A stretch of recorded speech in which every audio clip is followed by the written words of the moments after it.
naglilingkod sa buong Pilipinas. Ito ang Radio Corporation of the Philippines. Sa Butuan, kayo nakikinig sa DXJM 756 kHz. Ang himpilang kapartner mo sa pag-asenso, DXJM, ang Radyo Asenso. Kagawasan, pinaagi sa gahom sa kamaturan. Gigapos ka ba sa daghang suliran sa kinabuhi? Gigapos ka ba sa dagkong gumunhap nga imong giatubang karon? Gigapos ka ba sa sayop nga baruganan o prinsipyo nga nagagumikan sa usa ka sayop nga pagtulunan?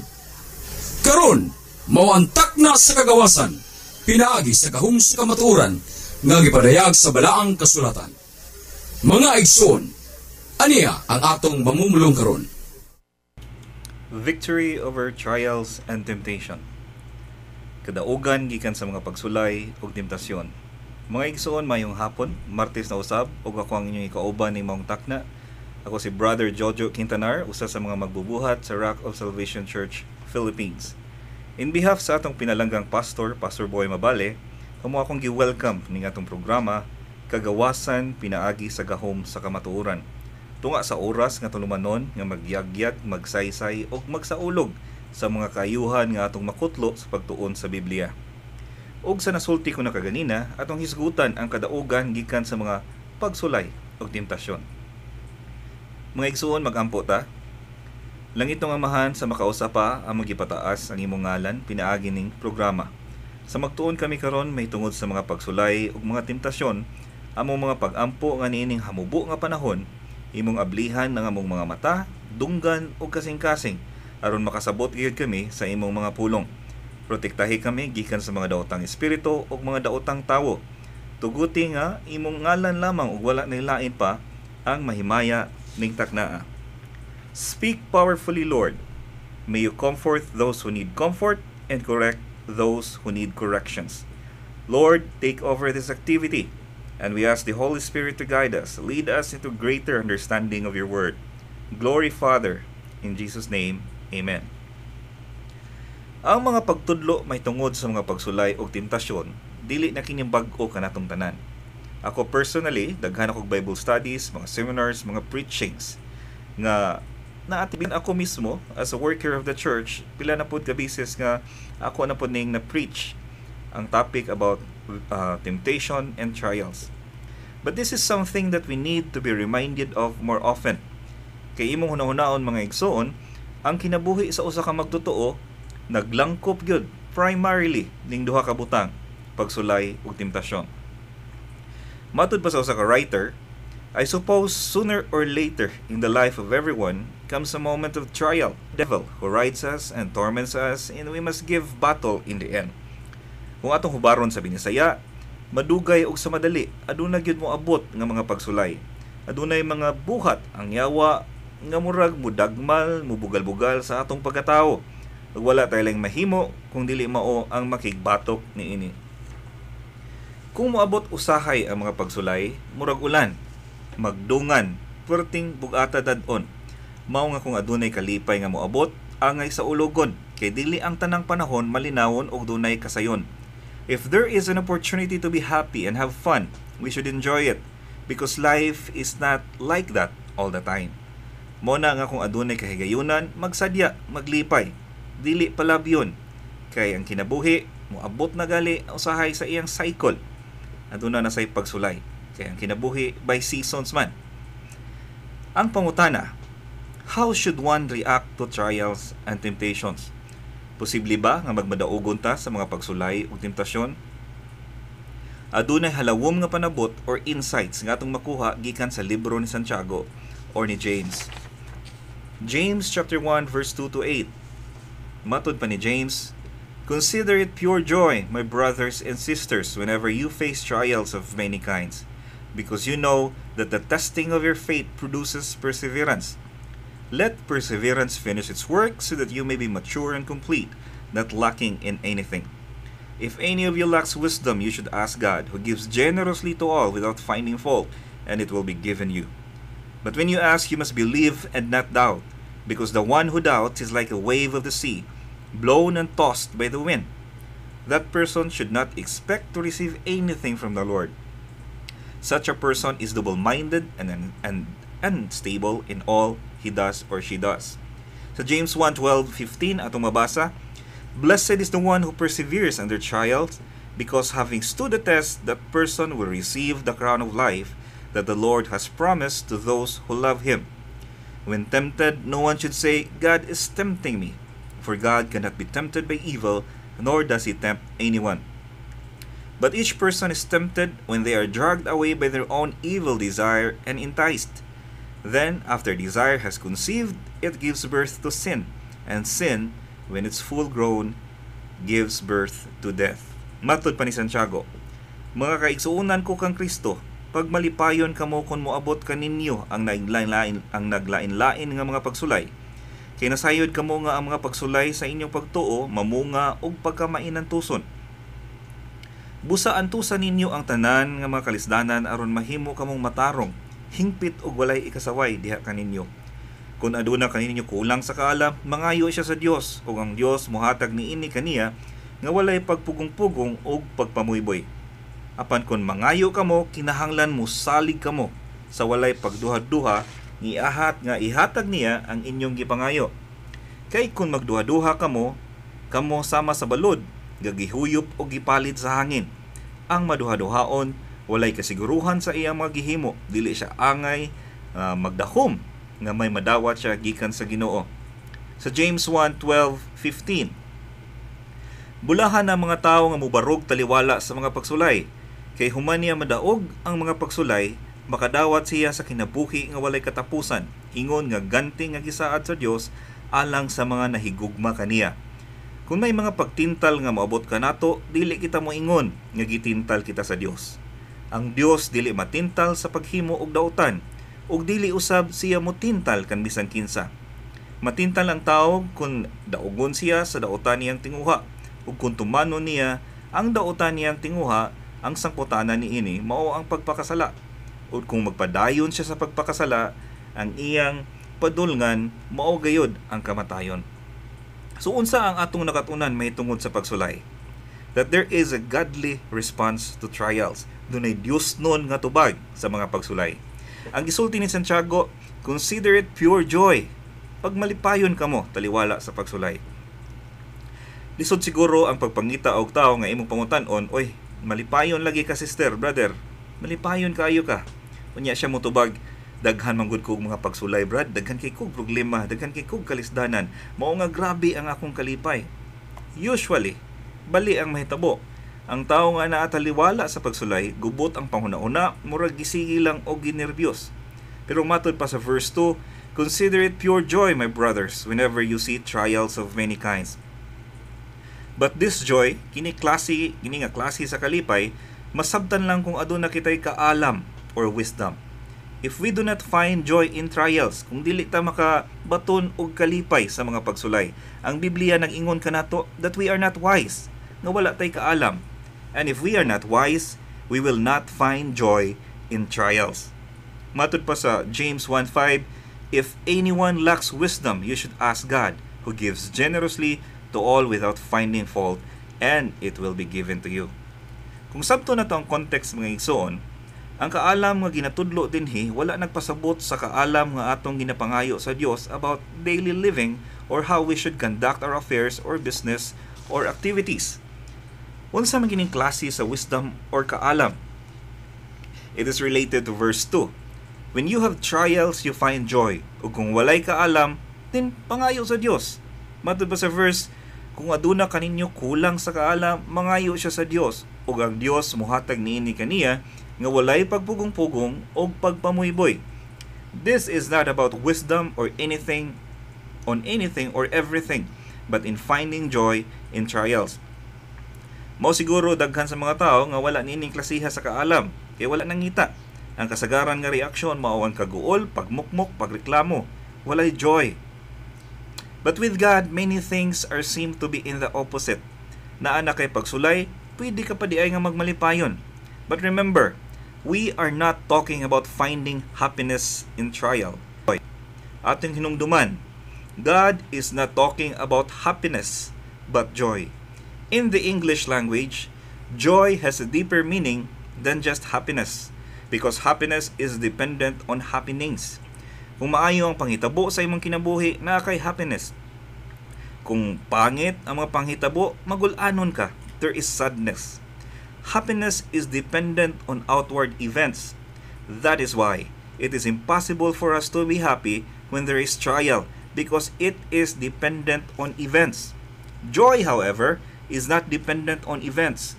Joy is dependent on our relationship with God. It does not change no matter what happens. Lahi ang joy, lahi ang happiness. Joy ang atong punteryahon, mga igsoon. Dili lang happiness. Kay ang joy masalawom og kahulugan og aplikasyon sa atong kinabuhi. Pleasure is dependent on sensations. Happiness is dependent on events. Joy is dependent on your relationship with God. Unsa pa man, aduna kay joy, una sa tanan tungod sa mga bunga sa mga pagsulay, fruits of trials. And one fruit is personal development, sama sa perseverance o pagkamalahotayon. Dili ka na dali tumbahon sa mga unos o bagyo sa kinabuhi, kay mo gawas ka gikan sa pagsulay nga mas malig-unon. Unsa pa gyud? Maturity. Mao na ang bunga sa mga pagsulay. Mao na ay mga tawo nga immature. Timat matawag nato sila immature kay wala pa sila trial sa kinabuhi.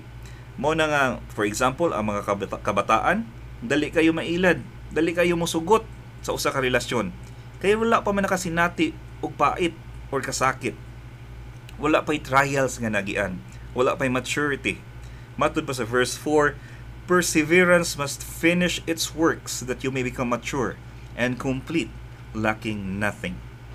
Unsa pa'y personal benefit nga itong makabot gikan sa pagsulay? Adunay completeness. Completeness, pagkakumplito, so that you will not lack anything. Ang usa ka tawo nga wala pa makasinati og mga gumunhap sa kinabuhi, daghan ang kulang. Kulang sa pagpaminsar, kulang sa gilawmon, kulang sa perspektibo, kulang sa pagpanabot sa ubang tao. Naiuban dili maayo ang tara sa iyang isig ka tawo, walay pasensya, mahusgahon, matapobre. Wala pa siguro ni agi og trials ning mga tawhana. Mao nga ingon na lang ang iyang taras nga wala man lang siya gamay nga pagbati o compassion sa mga naglisod. Kaya ang saktong reaksyon sa katawo nga niagi na og daghang kalisdanan, mao nga mas labaw siyang mubati og pagsabot og gugma sa tawo nga naglisod, kay iya naman nasinatian. Sa Tagalog pa, alam niya ang hirap ng naghihirap. Kung siya niagi og kakabos, labaw niyang masabtan ang kakabos. Mao nga kung siya adunahan na, mas mahigugmaon siya sa mga kabos ug andam makigbahin sa unsa mang panalangin nga gihatag sa Dios kaniya. This is one fruit of trials. We become complete. Hingpit ang atong pagkatao ug hingpit ang atong pagsabot sa ubang tao.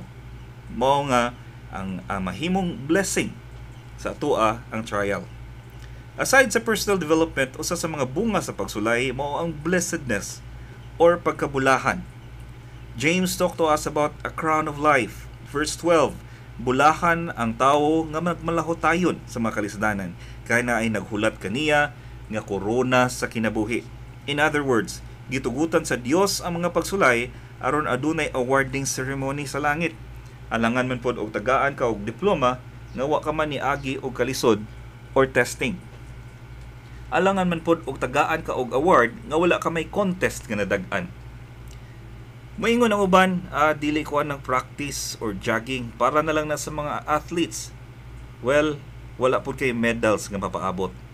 Kanang pagwali sa pulong sa Dios para na lang na sa mga workers sa simbahan, para na lang na sa mga pastor, wa na ko'y labot ana. Maigsoon kung adunay pagsulay, kung doon na kay mga hagit, atong atubangon, ug dili nato daganan o talikdan, kay naa diha usahay nagpahipi ang panalangin sa Dios. Tinuod mga igsoon, kung relax lang ang imong kinabuhi, wala ka tinuod kasakit nga ma-experience. Gamay lang. Apan wala ka usab mapaabot ng mga dagkong butang. So pag-abot sa mga trials, unsaon ka nato nga maka-experience ta og joy. Adunay usa ka perspective nga angay natong masabtan mga igsoon. Muabot ang kalisod, kasakit, gumunhap sa kinabuhi, atong palayan ang atong mga pananaw. Kung atong makita, maulang ang kalisdanan, sa atong atubangan, ay nasakit si Papa, ay ni ana po ning turko nga maningil, ay kalisod sa among kinabuhi, di ka gyud maka-experience og joy, mga igsoon. Makaingon ka lang nga naa kay joy when you start thinking, ay, bulabay lang ning tanan. This too will pass. Dili pwede pugnan ang pagtuyok sa mga planeta. Dili pwede pugnan ang makamot sa orasan. Naay kahumanan ang tanan natong mga kasakit o kagulanan. Naay katapusan. O kung dili mo man masinati sa imong lifetime ang deliverance, naa may katapusan ang imong life. Salamat na lang nga kung ako o ikaw mo panaw na sa laing kalibutan, naa ang Dios nga atong matubang ug matud pa sa iyang mga panaad, iyang trapuhan ang mga luha sa atong mga mata, ug wala nay mga kasakit dito sa langit. In other words, all our worries and sufferings will one day end. Pero syempre, dili po ka angay mag-suicide, mga igsoon. Kay basin mas dako na hinuon ang problema nga atubangon sa imong kalag. Pero naay ending ang tanan. Mao ang katong mga Kristiyanos sa unang panahon, mga Kristohanon nga gipakaon sa mga leon sa panahon sa Roma, sila nagasinggit at ubangan sa mga leon. Sige, luksuhik kami. Pagdali, kunis-kunisa ang among mga unod, aron amo nang ikauban ang Dios. Adunay katapusan ang tanan, mga igsoon. Kung atong itutok ang atong mga mata sa unahan, makabaton ta og kusog. Pero kung atong tutukan lamang ang mga problema o kalisod sa atong atubangan, makabsan ta og paglaom. Another way of having joy in trials is the knowledge that God knows our sorrow and our pain. Lisod siguro kaayo nga natabunan ka og building unya ulay na kay balo. Nga natabunan ka didto, nga naadi ka didto. Pero kung imong mahibaluan nga doon na mga rescuers nga nagpaingon, madungog na nimo ang ilang tingog, madungog na nimo ang ilang mga tunob, unya sila nangita og pamaagi aron ka ma-rescue, aduna ka nay joy bisan pa og anaa ka na priso sa mga bato.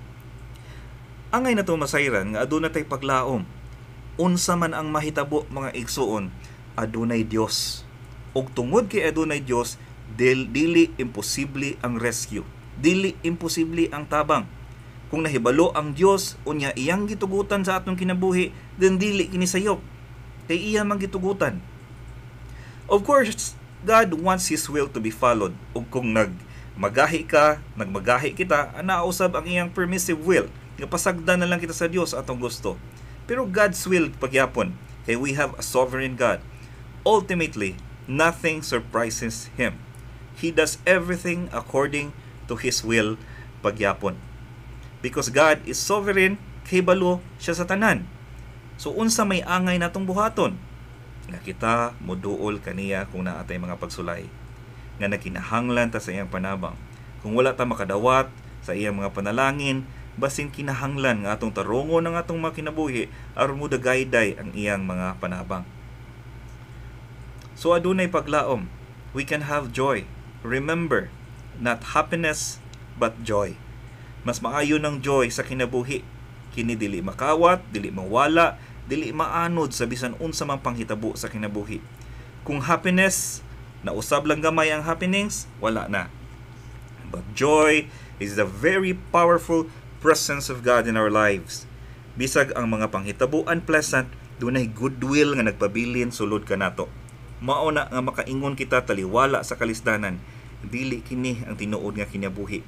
Muagi lang kini sama sa hangin. Adunay giandam ang Dios nga mas maayong dapit, and that is enough reason for us to be joyful. Mga igsoon, medyo nakabsanta sa panahon. Ato na lang ipadayon next time sa next Tuesday na pod ang atong paghisgot sa temptasyon.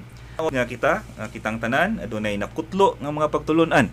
And just remember, let us aim for joy and not just happiness, because joy is dependent on our relationship with God. Mga igsoon, sa makausapa, kini si Brother Jojo Quintanar in behalf of Pastor Boy sa Rock of Salvation Church. Maayong hapon, o I will leave you with a short prayer. Most gracious and loving Father, we just want to thank you, Lord, for hearing your word. Thank you, Lord God, for whatever blessings that your word may give into our lives. We know, Lord, that in the midst of trial, we can be joyful. There is peace, there is hope, because, Lord, we know that everything is in your will. It's in your hands. We thank you, we praise you. In Jesus' name, amen. Inyong nabati ang namumulong sa Rock of Salvation Church na nagpadayag sa pulong sa Dios. Alang sa dugang kamatuuran, pagkikita o pagsulat kang Pastor Boy Mabali, 464 Rizal Street, Barangay 25, Butuan City. O care of nining atong pinanggang istasyon, DXJM Radio Ascenso. Dagang salamat ug ang Dios magpanalangin kanatong tanan. Sa ngalan samahan, sana ug sa Espiritu Santo. Amen.